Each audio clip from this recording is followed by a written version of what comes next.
EPFO, finally concerns around higher pension and how it will be calculated is finally out and about. Hi, Shweta. Good morning, and nice to join you remotely. Well, I think the formula has been disclosed. It is out there now, and this was something that was in the works and in the making for a very long time. Now we've been made to understand that the formula is pretty much what it was earlier. So you're looking at the formula for calculating your higher pension being your basic salary into number of years of service divided by 70. The number of years of service is capped at 35 years divided by 70. So that technically you draw half your basic salary that you were drawing until your last days in service. Now, the only clarification that seems to have come now is that this higher pension is I mean the sort of the formula is valid for everybody, but the cap on calculating the basic salary is up to the date of 1st of September 2014, which was the case earlier also, except that the average would be taken for 12 months in the case of those who were in service up to 1st of September 2014, and an average of 60 months of the last drawn basic salary for those in service after the 1st of September 2014. So it raised to rest a couple of issues that were unsolved for earlier. Number one, higher pension is eligible even for those who have retired after the 1st of September. And for that case, the calculation of basic salary is going to be 60 months of salary, basic salary averaged out, whereas those who retired before 1st of September, the calculation will be 12 months of last drawn basic. Now, interestingly, there is clarity also on two other aspects. Number one being that there is a cap of 6,500 rupees as higher pension for those who were in service before 1st of September. And there's a cap of 15,000 rupees for those who have been in service after the 1st of September. So that technically means that this argument of higher pension would be valid for perhaps at best somebody who has a basic salary of 30,000 rupees a month and therefore can draw up to 50% of that, which is 15,000 rupees a month for all his or her golden years of retirement. But I think anybody who has a basic salary in excess of 30,000 rupees, let's say 40,000 rupees, then 50% of your salary amounts to 20,000 rupees as pension, but that's not going to be valid because there's a cap of 15,000 rupees.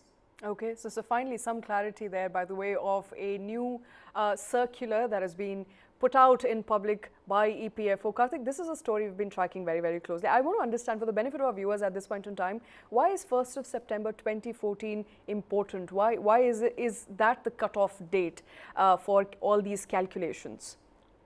So actually, that is the date that the higher pension cutoff for calculation has been decided by the EPFO. Remember, this case has been on since 2016, and this whole sort of clarification required on higher pension after a gentleman went to courts and demanded higher pension for the 35 years of service he had done. So this was the year 2015, 2016, and this gentleman had retired on the 1st of September or a day prior to that, 2014.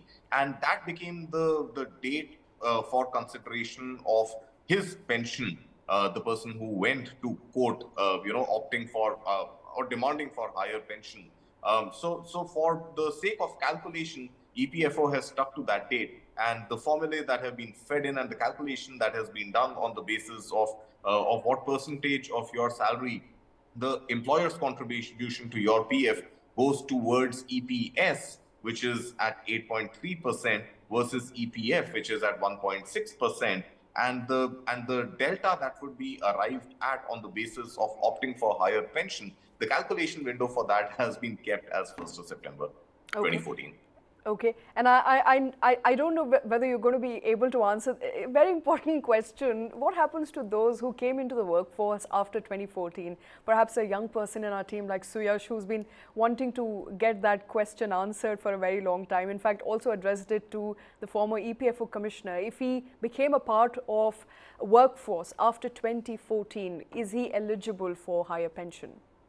Absolutely, yes. So that's what I think I started by saying also. Anybody who is in the workforce or continues to be in the workforce after 1st of September, the same formula is valid. The only difference would be in the case of Suyash, the calculation would not be whenever he opts to retire or retires. It would not be on the basis of 12 months of his last drawn salary, rather 60 months of his last drawn salary. And the cap would be 15,000 rupees. But I'm pretty sure, by the time Suyash retires, this cap is going to go up multiple times over, and so would the formula and the calculation. And cap, it's interesting you mentioned the cap because it has changed consistently and it will be changed in future as well.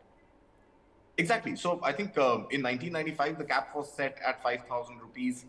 In 2001, 2002, it had gone up to 6,500 rupees. Eventually, it went up to 7,500 rupees. I think it's a function of inflation as well as rising salaries. So you can't stick to a 1995 present day value for, let's say, somebody who retires 30 years from now. So time value of money comes into play, and it's a function of what inflation can or what money can buy you and at the what value stage of and the value of the money time value.